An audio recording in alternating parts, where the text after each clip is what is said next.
my name is Patrick, and thanks for the introduction. I work as a threat researcher at VMRay, and I joined the company back in 2019. And today, I would like to share with you some of the knowledge that we got throughout the past year while we have taken a closer look into a malware family which is called BumbleBee. And I would like to start this off with a very short question. If you have heard of BumbleBee before, just quickly please raise your hand. So let me start it, thanks. Which is actually good.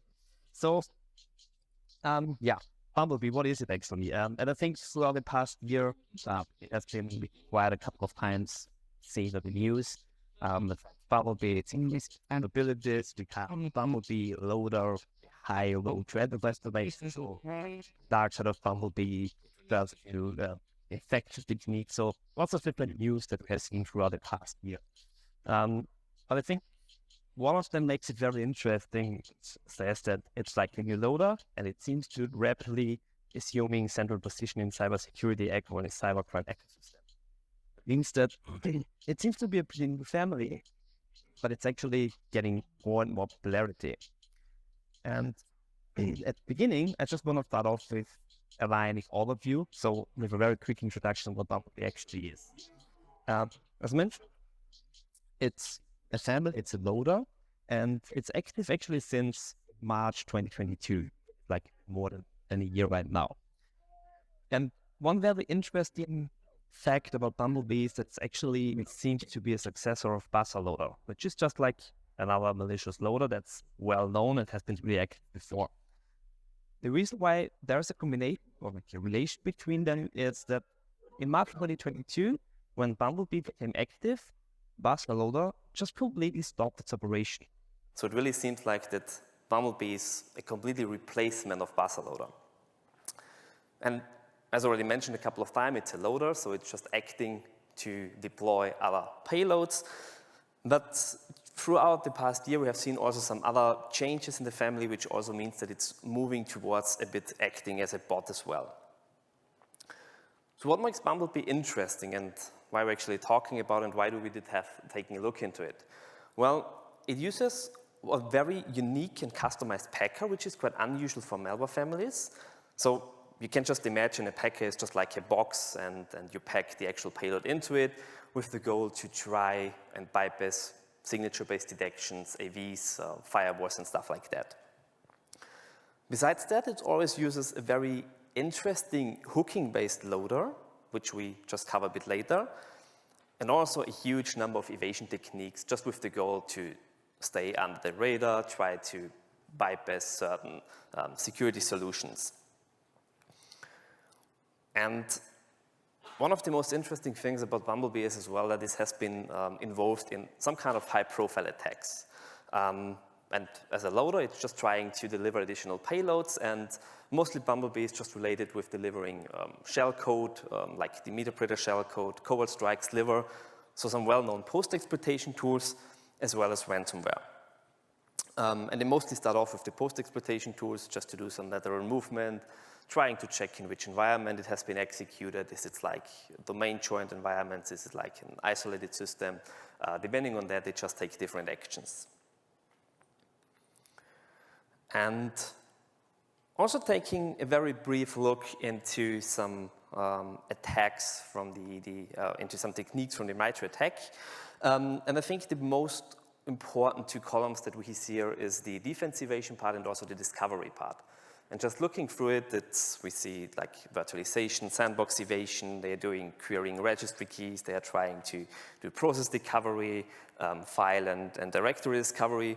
So just all of those techniques that we can see here are just mostly related trying to really find or identify if the sample is being executed in a sandboxed environment or not. So they're putting actually some kind of effort into this to not get detected at all. And I think it's very important to understand how BumbleBee is actually being delivered, because this also allows you already to make some countermeasures and try to detect and block it very early in its delivery chain. And as usual, nearly everything starts off just with a spam email, for example. And in between, we have some way which should actually lead to the final execution of BumbleBee. So I want to mention one important thing that happened last year. I think it was like in the middle of 2022, where Microsoft started to decide we have to block the execution of macro-based documents. I guess most of you have heard about it, and I guess nearly all of you are aware of that. And this was a very impactful decision, because this also enforced threat actors to think of, well, if we can't deliver malicious payloads anymore with Office-based documents, how should we do that approach, or how would we approach this then? And this was like a time where they started to getting creative, trying to play around with different things. And I like to call the time before the macro-based world, and we are currently living in a post-macro-based world. So what have they done? They just try to find some clever ways or some other techniques how they can deliver the final payload to systems they want to infect to. And we have seen that they mostly just use some spam emails with either a direct embedded download link or like an attached HTML file.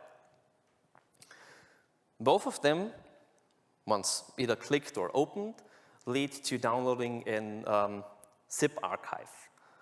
For some samples, we have seen that the zip archives are password protected. For others, they were not password protected. But overall, it was just like at the end being used to deliver that stuff. And the HTML file, interestingly, uses a technique which is called HTML smuggling. So what they're doing there is they're trying to pack the archive directly into the HTML file. So that means that if you just open the file, it's directly starting the download without even the need to communicate to any kind of C2 server. So in that stage, you won't see any kind of C2 communication at all. Obviously, it's a bit different for the link because it's just a direct download link. Once the user or anybody clicks or unpacks the archive, you mostly end up with an ISO file. ISO files are currently very popular, they're being abused. But even though we have also seen other disk image files like VHD, VHDX, ISO file I think is the most important one because it's just like very popular. Within that ISO file, you can actually find additional files. They mostly use some LNK files, which are just some shell link files, pointing to some different files that are also hidden in a hidden directory within this ISO file. Once clicked, it finally actually leads to the execution of BumbleBee. Comparing this form of delivery chain with the one that we had in the macro-based world, so where we just have like an Excel document with a nice screenshot saying, oh yeah, you have to click this enable content button there to view the content because it's encrypted or whatever. This is getting very complex. It's not like the user has to click one button, but the user has to either download, or like click the download link or open the HTML file, unpack the archive that has been downloaded, mounting the ISO file by just double-clicking it and clicking the NK file. So lots of different steps that are being involved in order to finally execute a payload. And I actually was very surprised that this is really working out. It really looks like that regular users just tend to click on everything they see on the screen, and they also try to follow every step that threat actors are trying to provide them. So it's really surprising and working very well. But on the other side, it was in the beginning of 2023, threat actors might also have similar thoughts, and they maybe has thought the same question, or maybe because like, isn't there something easier that we can use? Isn't there something shorter, like a shorter path that we can use just to make the potential infection more reliable at the end? And yes, there is. They just came to the conclusion, well, there's OneNote, it's another Office application, and it looks like it's nearly installed on each device by default, and lots of people are just using it, so why not trying to abuse OneNote documents for that?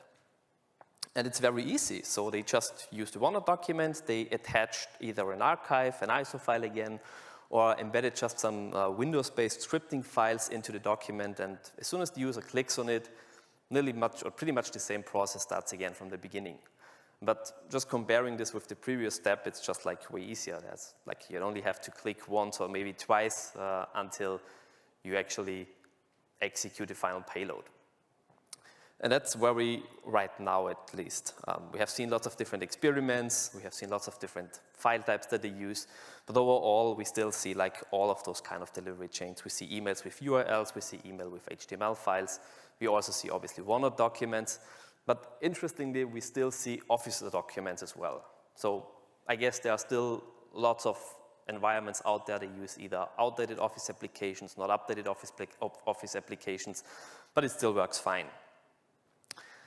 And Microsoft also reacted on the OneNote application as well. So with this huge hype that was at the beginning of 2023, I think in March or April, Microsoft decided to also add one additional security warning or security alert into OneNote, which just adds one pop-up message if you just try to click or execute an attachment there, which at the end, from my point of view, is pretty nice, but it still probably leads to the same result because users tend to click on it anyways.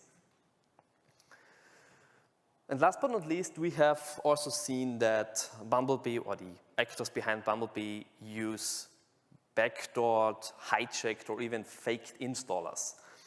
They like to use MSI installers. They are very customizable, so they just try to add some PowerShell script there, which at the end still just execute the final payload. And once those delivery chains have been passed through, the final payload is on the system and it has been executed, it starts off with its kind of evasion techniques. During the execution, as mentioned before, BumbleBee uses a very interesting technique, which is a hooking-based loader, which is pretty clever, but it's not new at all. We have seen pretty much the same loader also in another family called TrickBot, which leads a bit, or maybe opens some kind of questions here, why we do see pretty much the similar code between TrickBot, but also in BumbleBee. And we're not fully sure about why this is the reason. So either they share developers, or they just share some code, or some code got leaked, or developer they switched from one family to another family, or they just reversed it and rebuilt that from scratch at the end. But the main goal of this loader is just to bypass EDR detections. And what this is doing, so I'm trying to give you a very quick and brief overview of that, this hooking-based loader just tries to fake load the malicious DLL of BumbleBee. And how does this work? So it just tries to find within the process that it's running if there is any kind of legitimate Windows DLL being loaded. In this case, they're just searching for the DIMS ROM DLL, the SPE DLL, or the WPS DLL. All of them are Windows-based services, and in regular processes, they are not loaded at all. And they just go through that list, and if they find, well, the first one, this DIMS ROM DLL, is not loaded, then they just use an undocumented low-level API call, which is called LDR load DLL, with the goal, or with the argument of this DIMS ROM.dll, with the goal just to take that DLL and load it into the process space. And Windows actually just believes that this is really happening.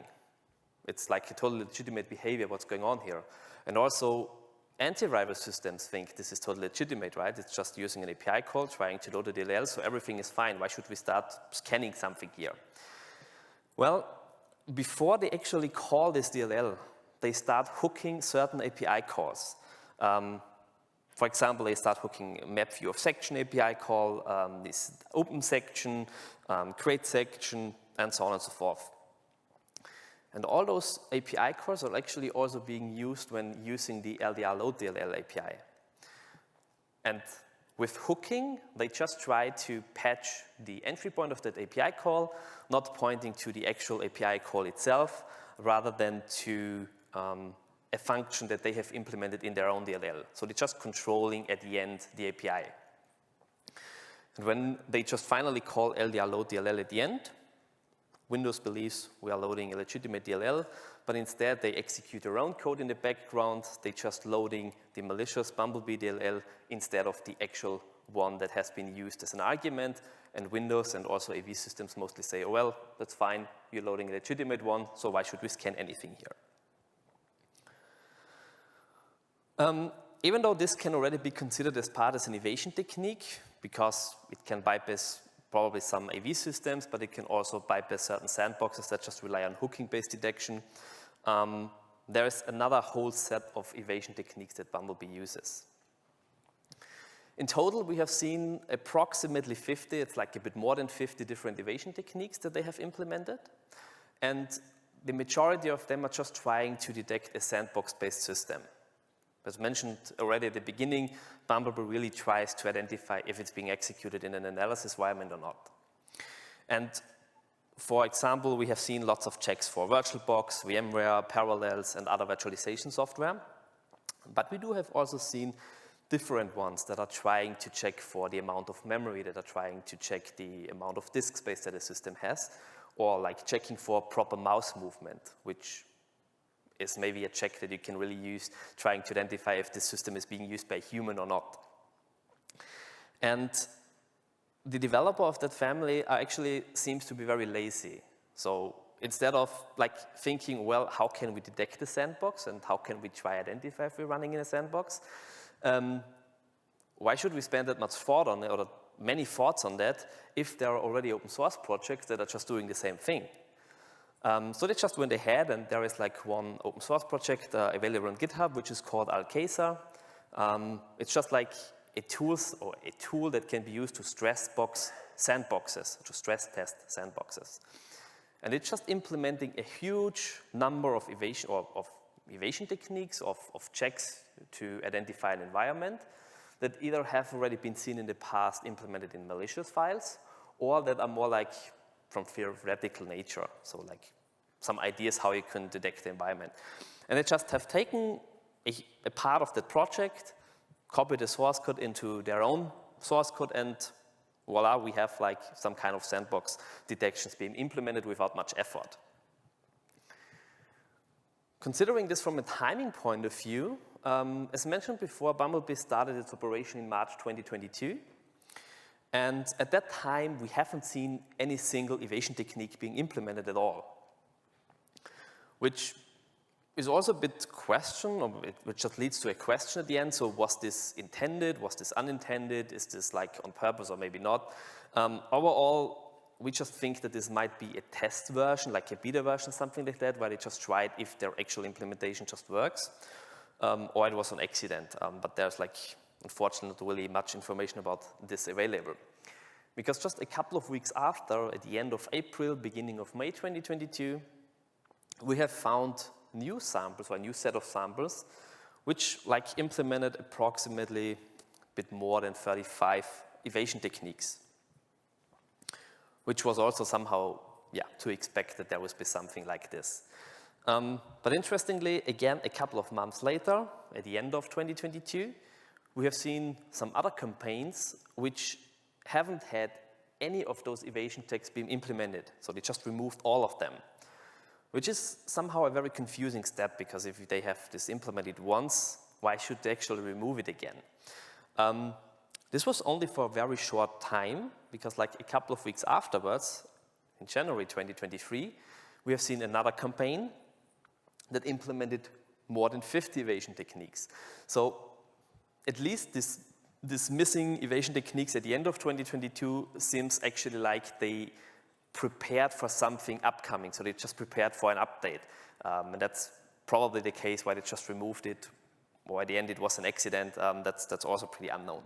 But I would guess from my point of view that this is really just like preparation for an update, because the samples in January 2023 were pretty much different from the ones that we have seen before.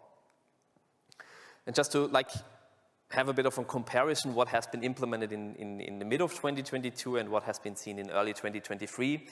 As mentioned before, they're mostly focusing on virtual machine-based detection for VirtualBox, Parallels, QEMU, KVM. They're checking Windows versions, they're checking registry keys, MAC addresses, so everything that could lead to detecting a sandbox environment. And some of the most important and relevant new checks that they have added early this year is for VMware-related artifacts. So interestingly, VMware is a very well-known hypervisor, but none of those checks have been added like in earlier versions. They just added this at the beginning of this year. And then they also used some advanced techniques like checking for mouse movements, checking the file name of the sample if it's like a hash or something else, also checking the directory from where you start executing that file, disk sizes, services, even the CPU fan speed they have checked. And I think this is very interesting just to see that they try to extend their checks as well, just in order to try detecting those kind of virtualization environments. And typically, regular user probably won't work on a really virtualized environment. They could work on terminal servers, but it should still work, but not really on kind of virtualized environments. Once BumbleBee has executed fine on an infected system, it's also expected they will start to have some C2 communication.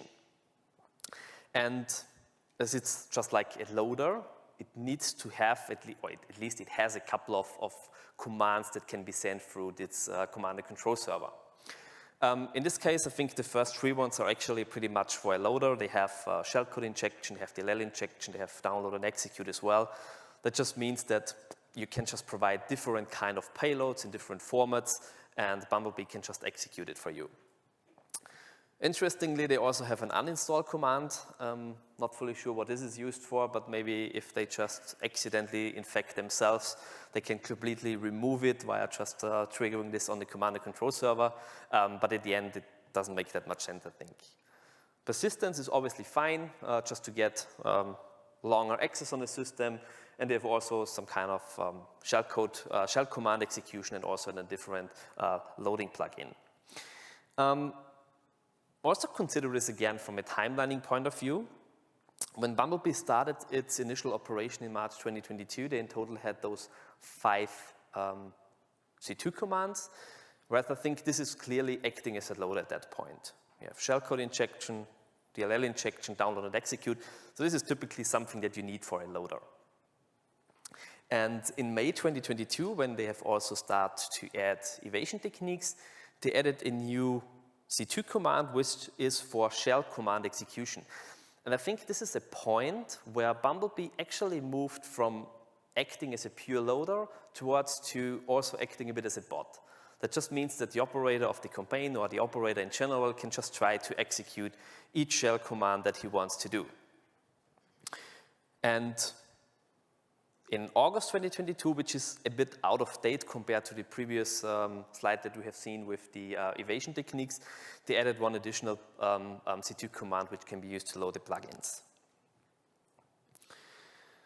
And last but not least, if we're already talking about loaders, I think it's very important to be able to extract high-quality IRCs from those loaders. Because this is probably being used very early in an attack chain, so they're just trying to get some access to a network or maybe access to a system, and then they just use it to download additional payloads. And I think if it's possible to block already certain actions at that point, you actually can prevent some more time that you have to spend afterwards in looking further into an incident, for example.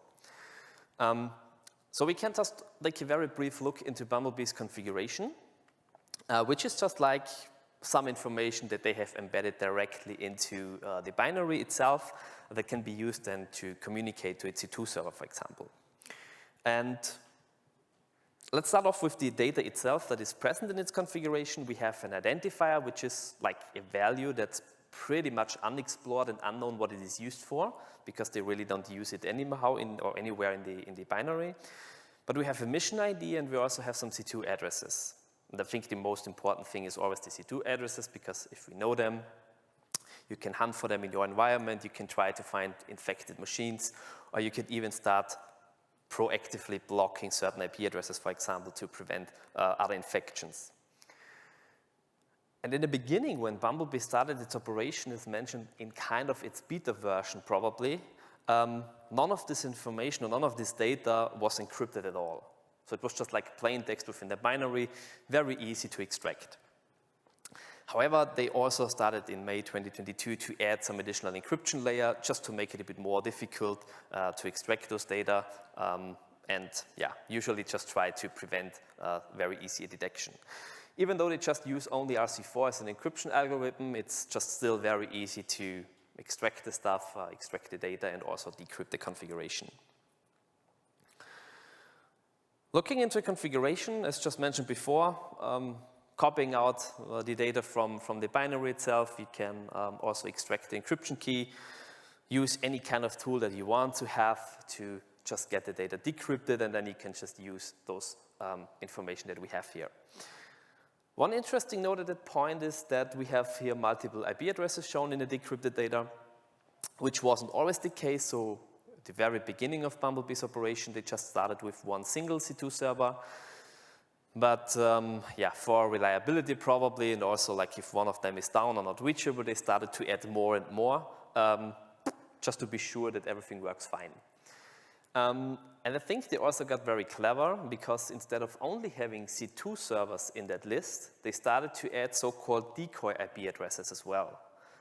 A decoy IP address is just like an IP address pointing to a totally legitimate service, and just by looking to that list, it's very difficult to find the difference between the actual C2 server and also a decoy IP address. And I think the end goal, or the goal from them, is just also like to make it very difficult, because if you execute BumbleBee, they try to get a bunch of those addresses, try communicate with them, and most likely only the real C2 server just replies to that request that they send to it. And then they just know with kind of what IP address they have to communicate to. So it's also a bit difficult from like pure static point of view, trying to identify which one is the correct one and which one are just the decoy addresses. And if you like, for example, just go through a sandbox, for example, which is probably the fastest way to extract these C2 servers, it's also difficult because you see communication to a couple of IP addresses, and you definitely don't want to block all of them, because some of them still point to legitimate services.